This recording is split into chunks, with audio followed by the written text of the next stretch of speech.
প্রিয় উখিয়াবাসী,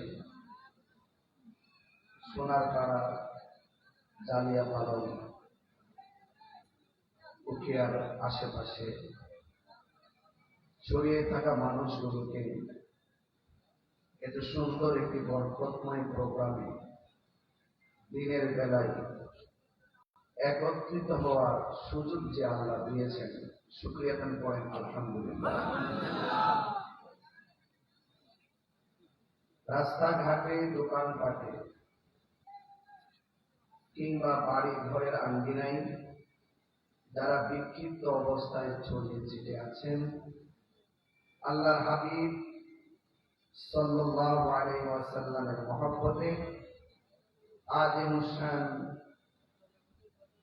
সোনারপাড়া উচ্চ বিদ্যালয় মাঠে জশ্নে ঈদে মিলাদুন নবী সাল্লাল্লাহু আলাইহি ওয়াসাল্লাম মাহফিলে চলে আসুন। যে রব্বে করিম আমাদের সকলকে একত্রিত হওয়ার সুযোগ দিয়েছে, কণ্ঠটাকে দারাজ করে দিয়ে পড়ুন আলহামদুলিল্লাহ। সালাতু ওয়াস সালামু আলাইকা সাইয়্যিদি ইয়া রাসূলুল্লাহ, আসসালাতু ওয়াস সালামু আলাইকা ইয়া হাবিবাল্লাহ,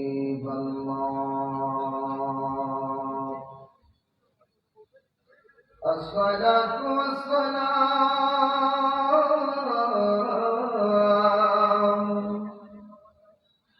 আলাইকা ইয়া শাফীআল মুযনিবিন, আসসালাতু ওয়াস সালামু আলাইকা ইয়া রাহমাতাল লিল আলামিন। আলহামদুলিল্লাহ, আলহামদুলিল্লাহি রাব্বিল আলামিন, খালিকিস সামাওয়াতি ওয়াল আরদিন, আসসালাতু ওয়াস সালামু আলা আশরাফিল আমবিয়াই ওয়াল মুরসালিন, ওয়া আলা আলিহি ওয়া আসহাবিহি ওয়া আজওয়াজিহি ওয়া যুররিয়্যতিহি ওয়া আহলি বাইতিহি আজমাইন, الذي أرسله بالحق بشيرا ونذيرا وداعيا إلى الله بإذنه وسراجا منيرا. إن الله وملائكته يصلون على النبي، يا أيها الذين آمنوا صلوا عليه وسلموا تسليما. اللهم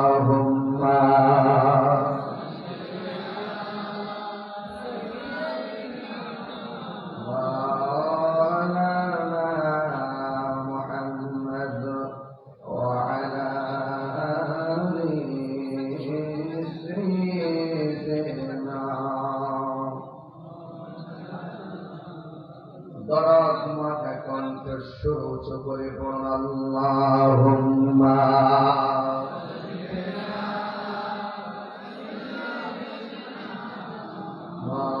মাওলানা মুহাম্মদ ওয়া আলা আলি সাইয়্যিদিনা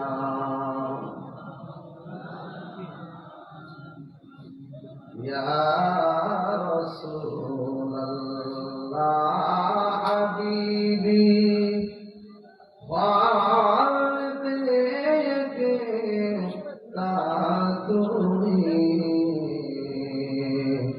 बरगज़ीदा चाला है पाक बेहम तातुई अल्लाहुम्मा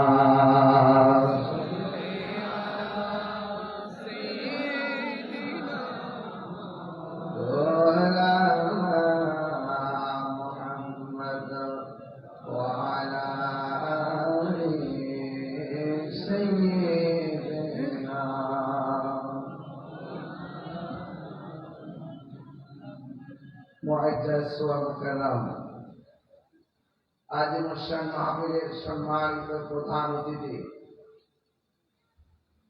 उखिया टेকনাফের মাটি ও মানুষের আস্থাভাজন কিংবদন্তি জনবন্ধু বাংলাদেশ জাতীয়তাবাদী দল বিএনপি কক্সবাজার জেলা শাখার সম্মানিত সভাপতি এবং উখিয়া টেকনাফের জাতীয়তাবাদী দলের পক্ষ থেকে সদ্য মনোনয়ন প্রাপ্ত আলহাজ শাহজাহান চৌধুরী মহোদয় বক্তব্য রেখেছিলেন। আজকের মাহফিলের বিশেষ অতিথি, আজকের মাহফিলের সম্মানিত সভাপতি হযরত আল্লামা মাওলানা বেলাল উদ্দিন মুতাসিল্লাহুল আলী আদি প্রভাষক কক্সবাজার আদর্শ মহিলা কামিল মাদ্রাসা। আজকের মাহফিলের সম্মানিত বিশেষ মহোদয়দ্বয় উখিয়া উপজেলা বিএনপির সম্মানিত সভাপতি জনাব মোহাম্মদ সরওয়ার জাহান চৌধুরী সাহেব এবং উখিয়া উপজেলা বিএনপির সম্মানিত সাধারণ সম্পাদক সুলতান মাহমুদ চৌধুরী মহোদয়। আমার পূর্বে দুইজন খুব সুন্দর বক্তব্য রেখেছেন। সুন্দর বক্তব্যটি একটি ভালো কনসেপ্টের উপরে দাঁড়ানো আছে। এই কনসেপ্টের সাথে আমার কনসেপ্ট মিলে গেছে। এই জন্য হয়তো দুইজন চৌধুরী ভাই আমাকে ভাই বলেছেন, তো সেই জন্য আমার সাথে কনসেপ্ট মিলে গেছে। আমিও দুইজনকে ভাই বলে ডাকলাম। মারহাবা। কারণ আল্লাহ রাসূলকে যারা ভালোবাসে, দেশকে যারা ভালোবাসে, ধর্মকে সঠিক করে যারা ধারণ করে, আমরা তাদের সঙ্গে আত্মার সম্পর্ক করি। কথা বলেন ঠিক না?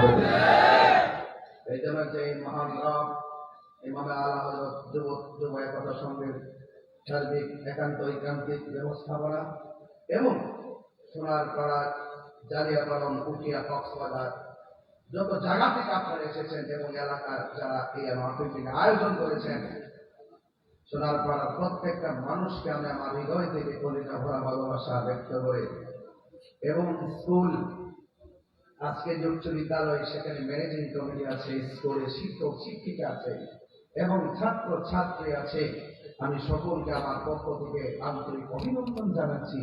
এবং এই প্রতিষ্ঠানে চাকরি করতে গিয়ে যারা পৃথিবী ছেড়ে চলে গিয়েছেন, আমি তাদের আত্মার মাগফিরাত কামনা করছি এবং পাশাপাশি উখিয়ার প্রশাসন মহোদয়দেরকে আমি ধন্যবাদ জানাই, যারা আমাকে অনেক দূর থেকে রিসিভ করে অত্যন্ত প্রোটেক্ট করে আমাকে মাহফিলে এনেছেন এবং এই ব্যবস্থাপনার পিছনে যারা নেতৃবৃন্দ কাজ করেছেন, আমি সকলকে আমার পক্ষ থেকে আবারও ধন্যবাদ জানাচ্ছি।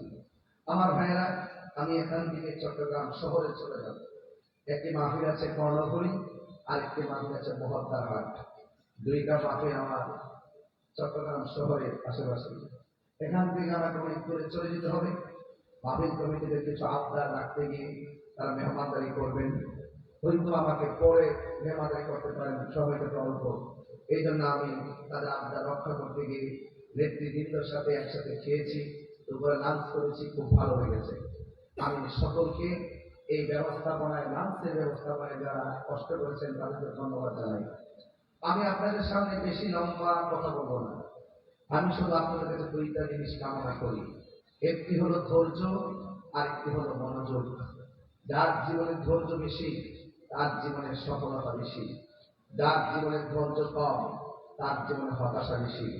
আমরা হতাশার সাগরে ভাসতে চাই না, আমরা ধৈর্যের সাগরে ভাসতে চাই। কথা বলেন ঠিক না? নিশ্চয়ই আল্লাহ রাব্বুল আলামিন ধৈর্যশীলদের সাথেই রয়েছেন। এই জন্য আসসাবরু মিফতাহুল ফালাহ, ধৈর্য হলো সাফল্যের চাবিকাঠি। এই জন্য আমরা ধৈর্যশীল হব। আমি একটু অনুরোধ করবো আমাদের গ্রাম পুলিশ ভাইদেরকে এবং থানা প্রশাসন ভাইদেরকে অনুরোধ করবো, আপনারা প্রবেশ পথে একটু ক্লিয়ার রাখবেন যেন মানুষগুলো ঢুকে সহজ করে বসতে পারে। এই জায়গাটাকে ক্লিয়ার রেখে মানুষগুলোকে আমার বাপ পাশে পাঠিয়ে দিবেন। দেখবেন মাহফিলটা ধীরে ধীরে একে প্রাণবন্ত মাহফিলে রূপদান করবেন ইনশাআল্লাহ। আমি ওয়াজ শুরু করার আগেই যদি এই অবস্থা হয়, ওয়াজ যখন টান দিব, যখন আমি একটু ওয়াজ করব, ওয়াজের ফাঁকে যখন ধর্মান্ধদেরকে আমি ওয়াজ করব, তখন আপনাদের অন্তরে একটা প্রেম জেগে উঠবে। কথা বলেন ঠিক না? আমরা ধর্মভীর মানুষ, আমরা ধর্মকে ধারণ করি। কথা বলেন ঠিক কিনা বলেন? আমরা ধর্মকে ধারণ করি, ধর্মকে ধারণ করে ধর্মকে পালন করি, ধর্মের প্রচার করি। ধর্মের নামে ধর্মদুহিতা, ধর্মকে ব্যবহার করে ধর্মান্ধতা চালানো, এটা কখনো আমরা এই দেশে কামনা করি না। এই জন্য আপনারা যারা শান্তিকামী সুন্নি মুসলমান রয়েছেন, আপনাদের সকলকে বলবো, সেক্ষেত্রে আপনাদের সকলকে সজাগ দৃষ্টি রাখতে হবে। কথা বলেন ঠিক না ঠিক? আমার মায়েরা, আপনাদের সকলের কাছে আমি ওই কথাগুলি বলার চেষ্টা করব যে কথাগুলো আপনারা আমার নাগাদের জন্য খুব প্রাসঙ্গিক এবং সমাজতান্ত্রিক ভাবে এই কথাগুলো খুবই আপনাদের জানা প্রয়োজন। অনেক সময় দেখা যায় যে সত্যিকার মানুষ বিভিন্ন জায়গায় অনুপস্থিতির কারণে অসত্তর মানুষগুলো তাদের আলোচনা দিয়ে, তাদের অবস্থান দিয়ে মানুষগুলোকে বিভ্রান্ত করে। সেই জন্য আমি গত কয়েকদিনকে কক্সবাজার দিনে মাহফিল করেছি, আজকে উঠিয়াতে মাহফিল করার জন্য এসেছি। এভাবে ইনশাআল্লাহ আশা করতেছি সারা বাংলাদেশে অন্তত পক্ষে এমন একটি ক্রাইসিস মুহূর্ত চলতেছে, এই মুহূর্তে যদি সত্যিকার ধর্মের কথাগুলো আপনাদের কাছে না পৌঁছায়, তাহলে আপনাদের উপরে ধর্মের নামে এক কালো ছায়া নেমে আসবে। কথা বলেন ঠিক না? এই জন্য সেই অভিশপ্ত জাতি থেকে আমাদের দেশকে রক্ষা করতে হবে, দেশের মানুষকে রক্ষা করতে হবে। কথা বলেন ঠিক না? আমি আপনাদেরকে অনুরোধ করব, আজকে যারা এখানে, আমি প্লিজ আবার বলছি, আপনারা দয়া করে মাঝখানে ফাঁকা রাখবেন না, বসে যাবেন। কারণ এই ফাঁকা রাখাটা স্টেজের সৌন্দর্য নয়। আপনারা যেহেতু আমি মেহমান মুসাফির মানুষ, আমার কথাগুলোকে একটু আপনারা ভালোবাসবেন এবং রাসূল পাকের মহব্বতে আপনাদের আসনগুলো বুঝে নিয়ে বসে যাবেন। আর কষ্টের লস হবে না। ইদা মারাকুম ফি রিয়াদিল জান্নাতি ফারতাউ, রাসূল বলছেন যখন তোমরা জান্নাতের বাগানের দিক দিয়ে গমন করবে, সেখানে তোমরা বসে যাবে। সাহাবায়ে কেরাম বলেন, ইয়া রাসূলুল্লাহ, আমরা তো জানি মরণের পরে জান্নাত দিবে, কিন্তু দুনিয়াতে আমার জান্নাতের বাগান কোনটা? তাই জান্নাতের বাগান হলো হিলকার ভিতর, সেই জায়গার মধ্যে আমি আমার আল্লাহর জিকির করা হবে, সেই জায়গার মধ্যে আমি নবীর শান দেওয়া হবে। নবীর শানে মুস্তাফা, আসমানে মুস্তাফা, হককে মুস্তাফা, শানে মুস্তাফা, নাতে মুস্তাফা করা হবে। এই মাঠ থাকে না, সেই মাঠ জান্নাতের বাগান হয়ে যায়।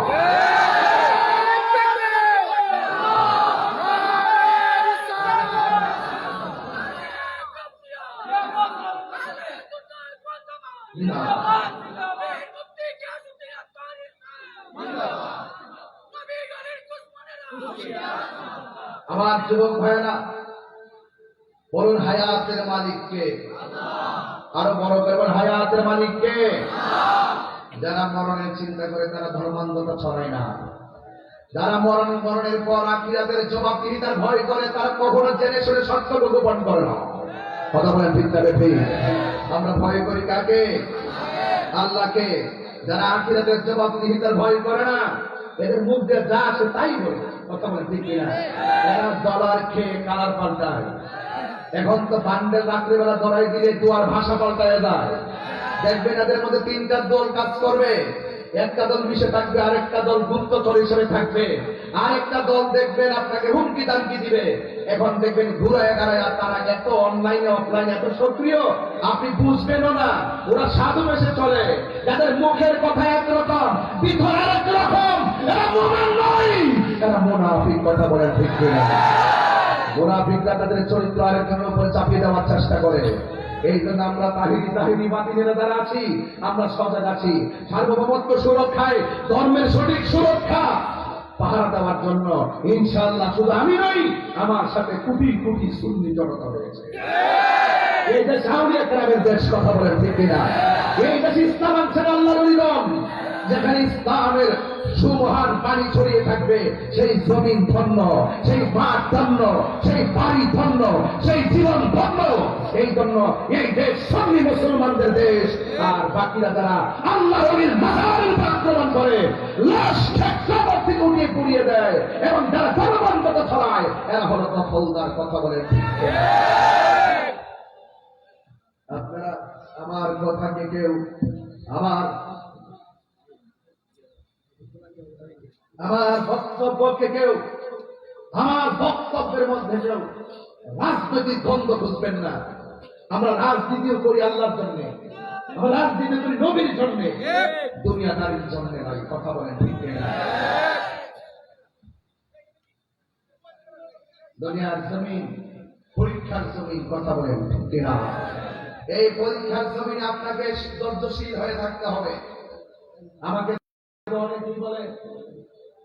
তো অনেকেই বলে হুজুর আপনি যেভাবে কথা বলেন এই মুহূর্তে এইভাবে কথা বলা উচিত নয়। আমি বলি যে এই মুহূর্তে এইভাবে কথা বলা ফরজ, এই মুহূর্তে এইভাবে কথা বলা ফরজ। যখন কেউ কাউকে গালি দেয়, গালির জবাব দেওয়া না হলে গালিটা সত্য হয়ে যায়, কথা বলে ঠিক কিনা বলে? আমার ভাই দুইজন যে সুন্দর কনসেপ্ট দেখলাম তাদের, আমার সাথে তার পরিচয় আগে ছিল না, একদিন ভাইয়ের সাথে মোবাইলে কথা বললাম, আর আজকে সরাসরি দেখলাম, বক্তব্য শুনলাম। কিন্তু আমার মনে হয় আমার কথা আপনারা বুঝতেছেন, আমাদের অতিথিদের কথা আপনারা বুঝেছেন। তুমি কে, আমি কে? সুন্নিরা কি কখনো ছড়ায়, গুণ করে, গুম করে, মিথ্যা বলে, ধর্মকে ব্যবহার করে, অপপ্রচার করে? সাবধান, বলে দিলাম, জীবনের দাম অনেক বেশি। আমি আস্তে আস্তে আরো বলবো, কিন্তু একটু গঠনমূলক আলোচনার দিকে যাই। আজকে উখিয়াবাসী আপনাদের খাইতে দিয়েছিলাম,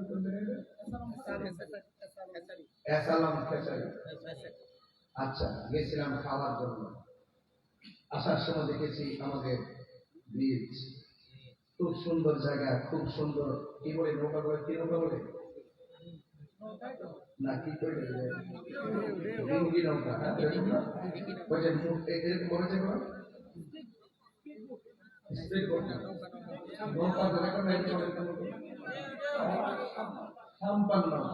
বাংলাদেশ থেকে যদি বাংলাদেশের প্রকৃতি সম্পর্কে না ধারণা দেওয়া হয় তাহলে কেন হবে?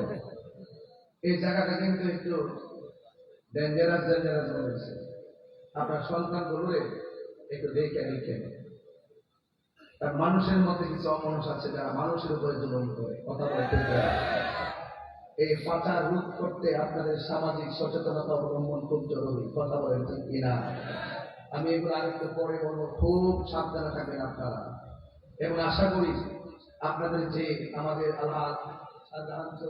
জাহান চৌধুরী ভাই, সুলতান মাহমুদ চৌধুরী ভাই, আপনাদের একান্ত ঐকান্তিক প্রচেষ্টায় এই দেশের মানুষের মাঝে যেন নিরাপদ ফিরে আসে, আপনারা খেয়াল রাখছেন, আরো রাখবেন। কারণ প্রত্যেকটা প্রাণের দাম আছে, কথা বলে ঠিক কিনা? যার চলে যায় সে বুঝে হয় বিচ্ছেদের কি যন্ত্রণা। আপনি একটা বাচ্চাকে উপরে ধরে নিয়ে ৫,০০০ টাকা দেয়, পাচার করে ভিন দেশে পাঠিয়ে দিলেন, কিন্তু সেই জন্য তার মায়ের চোখের পানি, বাচ্চার ছেলে, বাচ্চার সন্তান, খারাপ মায়ের আত্মনাদ আকাশ বাড়ি হয়ে যায়। এই অভিশাপ সহ্য করা যাবে না, কথা বলেন ঠিক না? এই কথাগুলো আমার বলা জরুরি। এই জন্য আমি বলবো, আবার বলছি, আপনারা বসে যাবেন, মাঠটা পূরণ করে দিবেন, ভরে গেছে অলরেডি। আর কিছু বাকি থাকলে ইনশাআল্লাহ আমার আলোচনা শুরু হয়ে যাচ্ছে। সবাই জবানটা খুলে আওয়াজ করে বলুন, ইজ্জতের মালিক কে? আল্লাহ। একটু হাত তুলে বলতে হবে, ইজ্জতের মালিক কে? সন্দেহ? এই জন্য আমার যুবক ভাইয়েরা সময়ের সাথে পাল্লা দিয়ে, আমি পারবো না, time and tide wait for none, সময় এবং স্রোত কাহার জন্য অপেক্ষা করে না।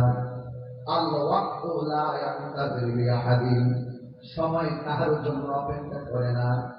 টাকা দিয়ে পয়সা দিয়ে সময় কেনা যায় না। এই সময়টা বড় দামি রে ভাই।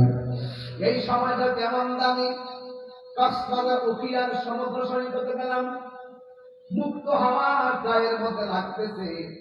সান্ডক গাড়ির উপর উঠলাম, মুক্ত বাতাস লাগলো, খুব ফিল করলাম বাতাসটা গায়ে লাগতেছে, বড় আরাম লাগতেছে।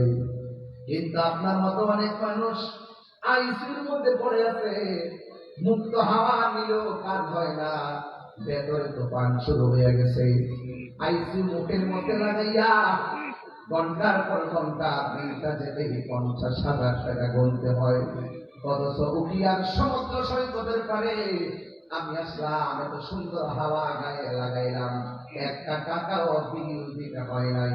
আপনারা বলুন, কি রহমতে হাওয়া দান করেছেন কে? এই জন্য বাবার আমার ঠেকাই পড়ে গেলে বোঝা যায় দিনের দাম কত, ঠেকাই পড়ে গেলে বোঝা যায় শ্বাসের দাম কত।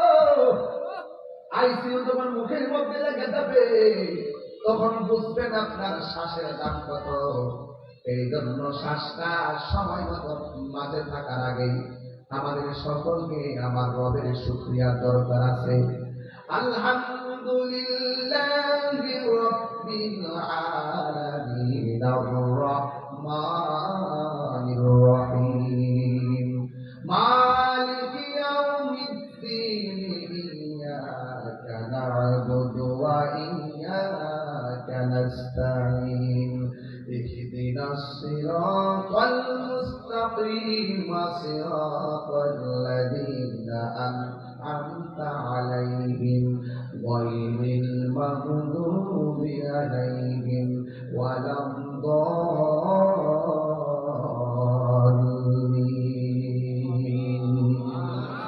আল্লাহ প্রশংসা করলাম, রহমান রহিমের গুণ কীর্তন করলাম, যিনি শেষ দিবসের মালিক তাকে স্মরণ করলাম। আমরা একমাত্র আমার রবের ইবাদত করি, আমরা আল্লাহ ছাড়া কারো ইবাদত করি না। আমরা আল্লাহর কাছে সাহায্য প্রার্থনা করি, সেই রবের দিকে ফিরে যাব। আর সূরার ভিতরে বলতেছে, আল্লাহ চালাও সে পথে যে পথে তোমার প্রিয়জন দিয়েছেন চলি। আমরা সেই রবের শুকরিয়া আদায় করলাম। এই জন্য আমার বন্ধুগণ, আল্লাহ আমাদেরকে অনেক নিয়ামত দিয়েছেন। এই পৃথিবীর জমিনটা এমন একটা পৃথিবী, যে পৃথিবীটা একদিন লয় হয়ে যাবে, এই পৃথিবীটা একদিন শেষ হয়ে যাবে। আল্লাহ রাব্বুল আলামিন কোরআনের মধ্যে বলেছেন, ইযাস সামাউ ফাতারাত, যখন আকাশটা বিদীর্ণ হয়ে যাবে, যখন আকাশটা ফেটে যাবে, ওয়াইদাল কাওয়াকিবু মুতাসারাত, যখন আকাশ থেকে নক্ষত্রগুলো খুলে খুলে পড়ে যাবে, ওয়াইদাল কুবুরু বুসিরাত, কবর মানুষ উঠানো হবে, ওয়াইদাল বিহারু ফুজিরাত। আজকে কক্সবাজারের মাঝে মাঝে ঢেউয়ের খেলায় করে অনেক মানুষের প্রাণ যায়। এই জন্য অনেক মানুষ নৌকা দিয়ে মাঝখানে ঘুরতে যায় না। সেন্ট মার্টিন গেলে সতর্ক সংকেত অবলম্বন করে ওখানে পানি দেয়, সংকেত যখন লাল হয়ে যায় তখন আর সেখানে কেউ যায় না, সবাই তার জীবনের ভয় করে। কিন্তু আল্লাহ বলতেছে, ওয়াইদাল বিহারু ফুজিরাত, এমন একটা সময় আসবে যেই সময়ের মধ্যে নদীর পানির মধ্যে সুনামি উঠে যাবে, সাগরের পানির মধ্যে সুনামি উঠে যাবে। এমন একটা সময় আসবে নদীর মধ্যে ঢেউ উঠে যাবে। আজকে হয়তো টেকনাফের পাড়ে আমরা দাঁড়িয়ে রইলাম, আবার বাতাস খাইলাম, এমন একটা সময় আসবে নদীর পানিটা গাছের 40 হাত উপরে উঠে যাবে, ঘরের 40 হাত উপরে পানিটা উঠে যাবে। একটা সেকেন্ড দাঁড়ানোর সুযোগ পাওয়া যাবে না। আল্লাহ বলো, পৃথিবীর মানুষ, ওয়াইদা সুলসিলাতিল আরদু জিলজালাহা, শুধু জমিনটার মধ্যে শুধুমাত্র সাগরের মধ্যে তাণ্ডব শুরু হবে না, জমিনের মধ্যে যে জমিনটা আছে এই জমিনের মধ্যে তাণ্ডব শুরু হয়ে যাবে। এমন একটা তাণ্ডব শুরু হয়ে যাবে, শুধু তাই নয়, আখরাজাতিল আরদু আসফালাহা, জমিনের নিচে তেলের খনি স্বর্ণের খনি আছে, সবগুলো বমি করে দিবে। আজকে স্বর্ণের রেট হলো 1,90,000, এক সপ্তাহ আগে ছিল 2,09,000। যুবক ভাইয়ের আমার, এমন ভাবে স্বর্ণের দাম এত বেশি, স্বর্ণ সংগ্রহ করার জন্য মানুষ কত কাহিনী করে। টাকা দিয়ে স্বর্ণ কিনে কেউ আবার অবৈধ পথে স্বর্ণ আনে। স্বর্ণের এত লোভ, কিন্তু এমন একটা সময় আসবে স্বর্ণ তার সামনে কোটি কোটি বড়ি পড়ে থাকবে।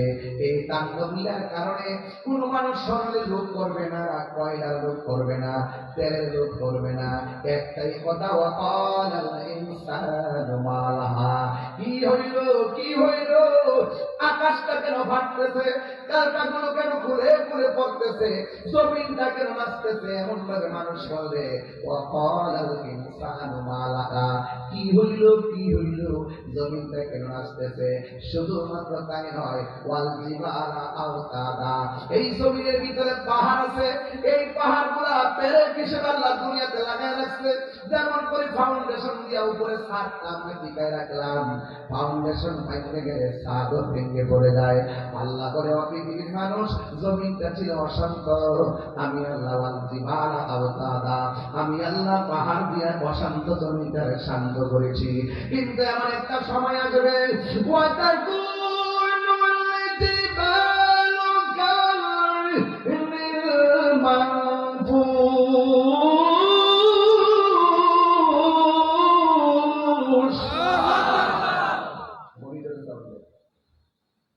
আল্লাহ রাব্বুল আলামিন বলেন এমন একটা সময় আসবে ওই পাহাড়গুলা তুলার মতো উড়ে যাবে।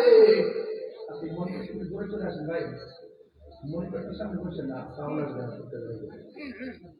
আকাশের উপরে ওই পাহাড়গুলা তুলার মতো উড়ে যাবে। এখন প্রশ্ন হলো, হুজুর মানুষের অবস্থা কি হবে? মানুষগুলো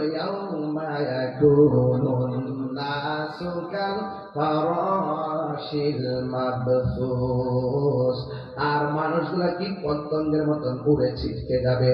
উখিয়ার মানুষ উইরা গিয়ে কথার কথা বলছি, উখিয়ার মানুষ উইরা গিয়ে কক্সবাজারে পড়বে, কক্সবাজার মানুষ উড়ে গিয়ে মহেশখালী পড়বে, মহেশখালীর মানুষ উড়ে গিয়ে মনে করে সেন্ট মার্টিন পড়বে, আবার বাংলাদেশের মানুষ উড়ে গিয়ে অনেক দূর দূরান্তের রাষ্ট্র পড়ে যাবে। কিন্তু একটা কথা মনে রাখবেন, চোখের পলকে মানুষ থেকে বিচ্ছিন্ন হয়ে যাবে। সাহাবায়ে কেরাম আমার নবীরে ডাক দিয়ে বলেন, ইয়া রাসূলুল্লাহ, এমন তাণ্ডব লীলা কি ঈমানদাররাও ভুক্তভোগী হবে? আমার নবী বলেন, না, ঈমানদারের মরণের জ্বালা হয় না, মুনাফিকদের খবর আছে। মুনাফিক বড় ভয়ঙ্কর। আমার মতো টুপি লাগাইয়া, আমার মতন পাঞ্জাবের যে বইরা স্পিকার দিয়া এত মিথ্যা ডেলিভারি দেয়। আপনি যদি একটা ভোট দেন, 18 কোটি নামাজ, মানুষ নামাজ পড়লে যে সওয়াব আপনার আমল নামায় এই সওয়াব দেওয়া হবে। এটা কি ধর্মের কথা নাকি ধর্মের নামে অধর্মের চর্চা? সাবধান বলে দিলাম, এইরকম অপব্যাখ্যা করবেন না যে আপনাকে একটা ভোট দিলে 18 কোটি মানুষ নামাজ পড়লে যে সওয়াব পাওয়া যাবে, এই সওয়াব আপনার আমল নামে দেওয়া হবে। কেমনি কথাগুলো বলেন? বুকটা কি এত কাঁপে না রে বিয়াদব বেঈমান? বুকটা কি এত কাঁপে না? আবার তাদের পক্ষে ছাপায়ও না। আমাকে জিজ্ঞেস করে আমি কেন বলি? আরে বাবা, আমি ধর্ম নিয়ে কাজ করি। আমি যখন দেখবো ধর্মের অপব্যাখ্যা কেউ করে, আমার খরচ হয়ে যায় তার অপব্যাখ্যা জবাব দিয়ে সঠিক ব্যাখ্যা সমাজে তুলে ধরা, হাত করে আমাকে ট্যাগ লাগিয়ে কথা বলবেন না, সাবধান বলে দিলাম। আমাকে কোন ধরনের ট্যাগ লাগিয়ে কথা বলবেন না।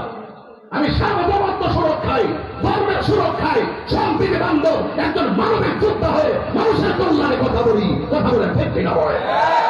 আমার কনসেপ্ট ক্লিয়ার। বাংলাদেশে আমার রেকর্ড হাজার রেকর্ড আছে, কোটি কোটি মানুষ আমার দেশের কথা বলে শুনে আমি সত্যিকার অর্থে কি বলতে চাই। কথা বলে ঠিক কিনা?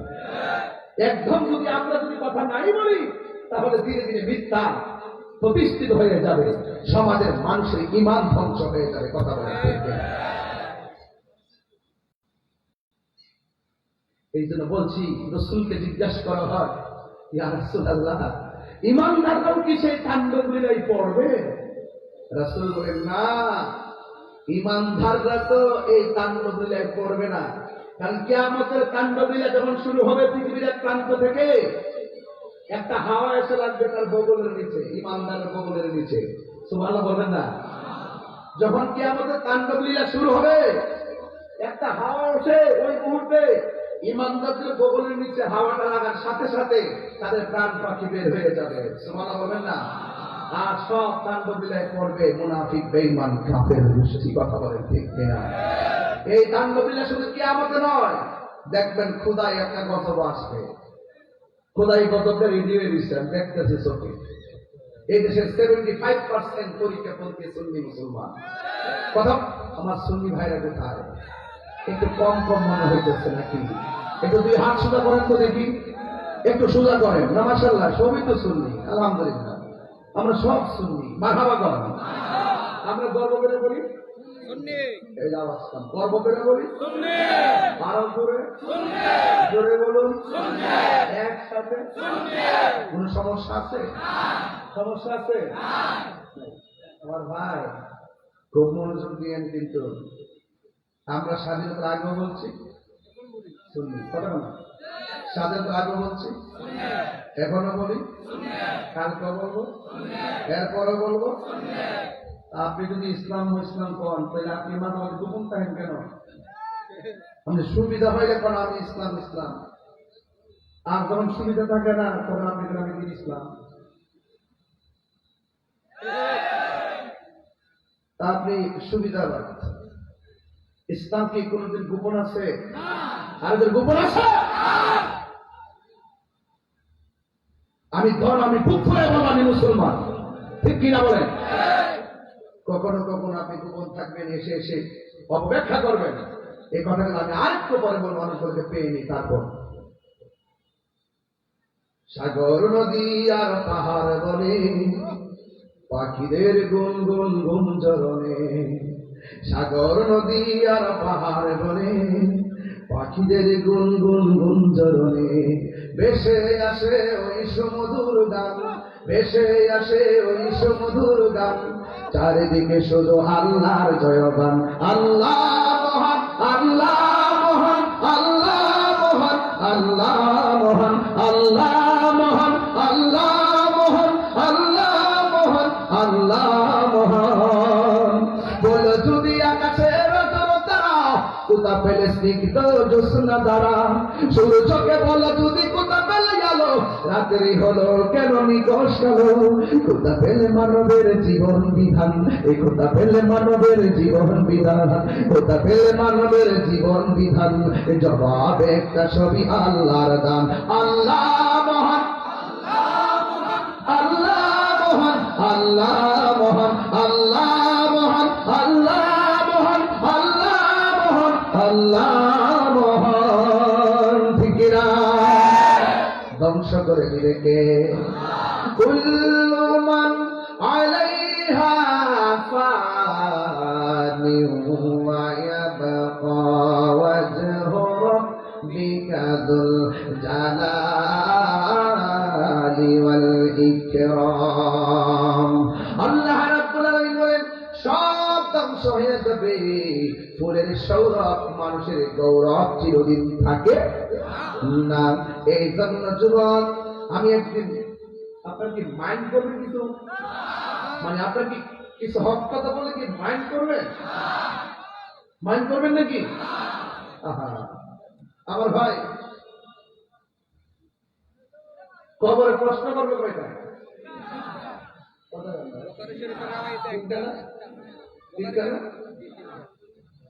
তিনটা তো। দ্বিতীয় প্রশ্নটা কি কে বলতে পারবো? ওমান দিন, ওমান দিন, তোমার ধর্ম কি? বলেন তো উকিয়াবাসীর ধর্ম কি? হিন্দু এলাকায় আসছে না? এই বলি এদেরকে আমরা কি আক্রমণ করবো? এদের সঙ্গে কি আমরা কোনো মান অভিমান করবো? ওনারা ওনার ধর্ম পালন করবে, আমরা আমাদেরটা করবো, ঠিক না? ঠিক না? তো এক মৌলবী আমার মতো নিশ্চিত বসে বলতেছে কবরের প্রশ্ন করবে তিনটা, 2 নম্বর প্রশ্ন হলো আমার দিন ও কাজ, এটার অর্থ বলে জিজ্ঞাসা করলে তোমার দলের নাম কি? এটা কি মাত্র ধর্ম ব্যবসা না? এটা কি ফাইজলামি না? এই সমস্ত ফাইজলামি বন্ধ করে, এগুলো ফাইজলামি বন্ধ করে। আমার কয় কি মসজিদের রাজনীতির ওয়াজ যদি না চলে তাহলে কোরআন তেলাওয়াত চলতো না। এই কথা মসজিদের রাজনীতি বন্ধ, মসজিদের আকিদা বন্ধ, এখানে নামাজ পড়বে, এখানে তাসবিহ তাহলিল হবে, হক কথা বলা হবে, এখানে কোরআনের কথা বলবে, কবরের কথা বলবে, হাসরের কথা বলবে, সমাজের কথা বলবে। তুমি যখন একটা রাজনীতির এজেন্ডা বাস্তবায়ন করতে মসজিদের মেহরাবে দাঁড়িয়ে কথা বলবে, এখানে 20টা রাজনীতি মুসল্লি তাদের গায়ের মধ্যে রাজনীতি প্রতিহিংসা তৈরি হবে কথা বলবে।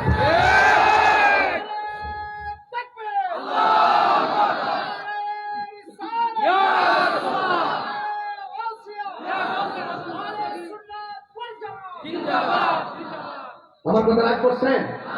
রাগ করছেন আবার? এই কথাগুলো বাদাম কেউ বলবে না। বলতে গেলে সাহস লাগে, বলতে গেলে কলিজাও লাগে। আমি বাড়ির থেকে আসার সময় আমার ব্যাগের দিক থেকে একটা সাদা পাগড়ি, মাথায় থেকে একটা সাদা পাগড়ি, দুইটা মিললে কাপড় হয়ে যাবে আশা করি। এই জন্য আমি একটু ভয় কম করি। আমি হক কথা বলে যদি মরতে পারি, আমার মতো সৌভাগ্যবান আর কেউ না।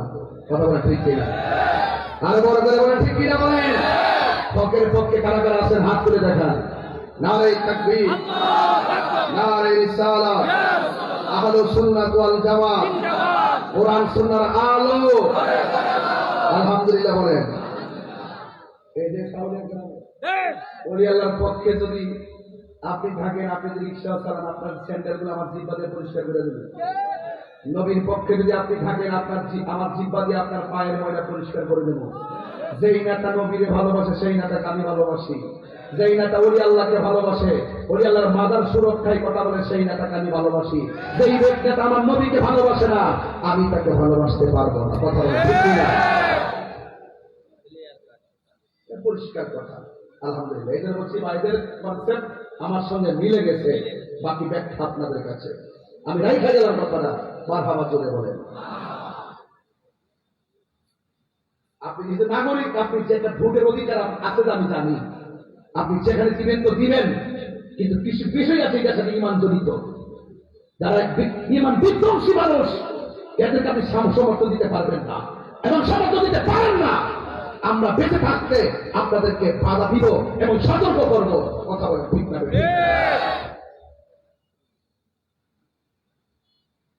সুন্নাত নয় শুধু দাওয়াতের মেহমান। এই রাস্তাটা ক্লিয়ার করবে, এই রাস্তা ক্লিয়ার করবে, এই রাস্তা ক্লিয়ার করবে। এদিকে আসেন। আজ বারবার বলছিলাম এই যে ওই কোরআন রাস্তা, মানুষ সব আসতেছে, এগুলো রাস্তাটা ক্লিয়ার করেন। সুন্নাত নয় শুধু দাওয়াতের মেহমান, সুন্নাত নয় শুধু খাওয়া শেষ মধুপান, আরো কিছু সুন্নাত আছে তুমি জানো কি? জানলেও জীবনে কখনো তা মানো কি? জানলেও জীবনে কখনো তা মানো কি?